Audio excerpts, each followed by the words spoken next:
Hello viewers, welcome to my channel. आज हम बड़ी सोच का बड़ा जादू बुक का 13 चैप्टर का फर्स्ट पार्ट पढ़ने जा रहे हैं। सोचे तो लीडर की तरह। एक बार फिर खुद को याद दिलाएं कि जब आप सफलता की सीढ़ी चढ़ते हैं तो आपके ऊपर वाले आपको नहीं खींचते हैं, बल्कि आपके नीचे वाले आपको उठाते हैं। यानी कि वे लोग जो आपके साथी हैं या आपके नीचे काम कर रहे हैं। किसी भी बड़ी सफलता को हासिल करने के लिए आपको दूसरों के सहयोग की जरूरत होती है, और उस सहयोग को हासिल करने के लिए यह जरूरी है कि आप में लीडर बनने की क्षमता हो। सफलता और लीडर बनने की योग्यता यानी कि लोगों से वह काम करवाना जो वे बिना आपकी लीडरशिप के ना कर पाए, साथ साथ चलती रहे। पहले के अध्याय में सफलता दिलाने वाले जो सिद्धांत समझाए गए हैं वे आपकी लीडरशिप क्षमता विकसित करने में बहुमूल्य साबित होंगे। यहाँ पर हम 4 खास लीडरशिप सिद्धांतों या नियमों को बताना चाहेंगे जो आपको लीडर बनवा सकते हैं, बिजनेस में, सामाजिक क्लबों में, घर में, हर जगह।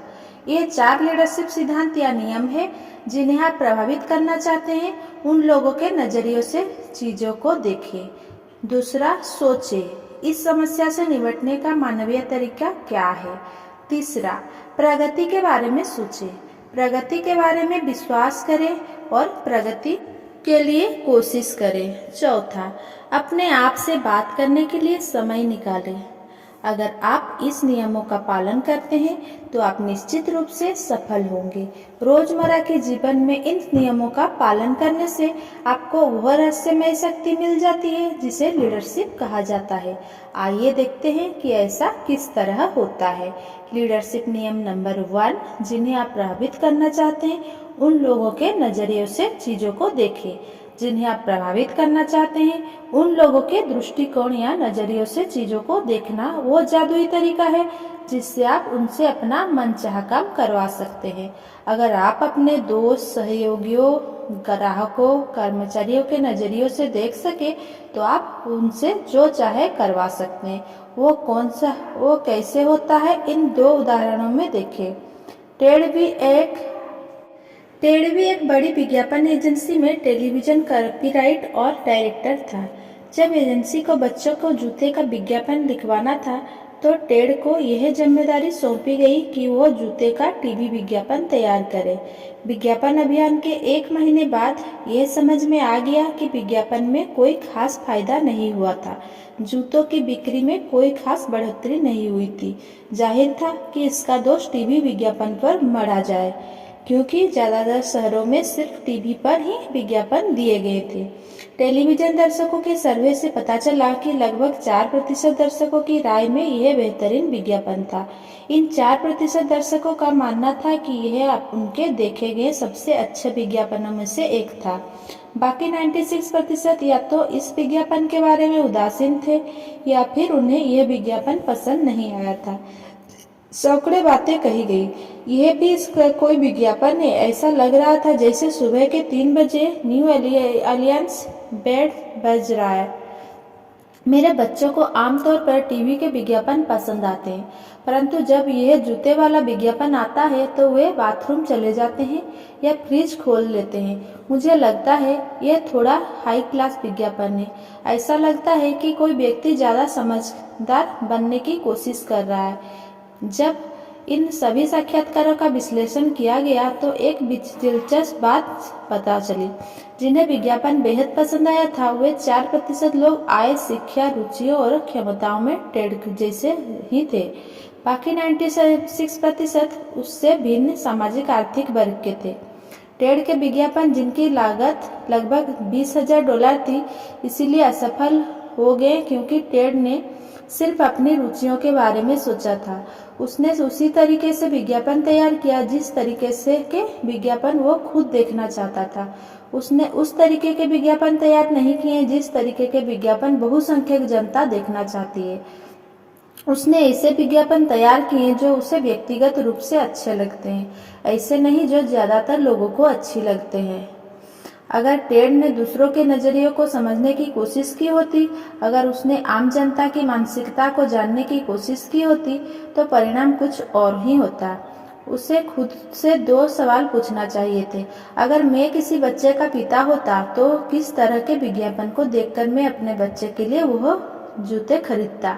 अगर मैं बच्चा होता तो किस तरह के विज्ञापन को देखकर मैं अपने माता पिता से कहता कि मुझे यही जूते चाहिए। जॉन रिटेलिंग में असफल क्यों हुई?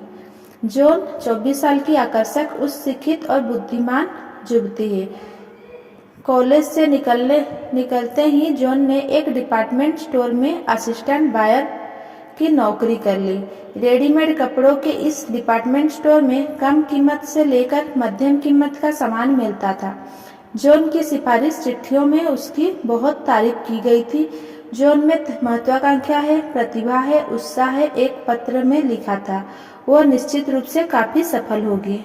परंतु जॉन काफी सफल नहीं हुई। जॉन केवल 8 महीने ही वहां काम कर पाई और फिर उसने रिटेलिंग छोड़कर दूसरी नौकरी कर ली। मैं उसके बॉस को अच्छी तरह जानता था और मैंने उससे पूछा कि इसका कारण क्या था। जॉन बहुत ही बढ़िया लड़की है और उसमें बहुत से अच्छे गुण हैं, उसने कहा, परंतु उसमें एक बहुत बड़ी कमी भी है। वो क्या? मैंने पूछा। जॉन ऐसा सामान खरीदती थी जो उसे पसंद था, परंतु हमारे ज्यादातर ग्राहकों को पसंद नहीं था। वो अपने पसंद की स्टाइल, कलर, मटेरियल और कीमत वाला सामान चुनती थी। वो हमारे ग्राहकों के नजरिए से नहीं सोचती थी। एक बार जब मैंने उससे कहा कि शायद वो यह सामान हमारे लिए ठीक नहीं होगा, तो वो कहने लगी, नहीं, जनता को ये बहुत पसंद आएगा। मुझे तो ये बहुत पसंद है। मुझे लगता है कि यह खूब बिकेगा। जॉन ऐसा सामान खरीदती थी।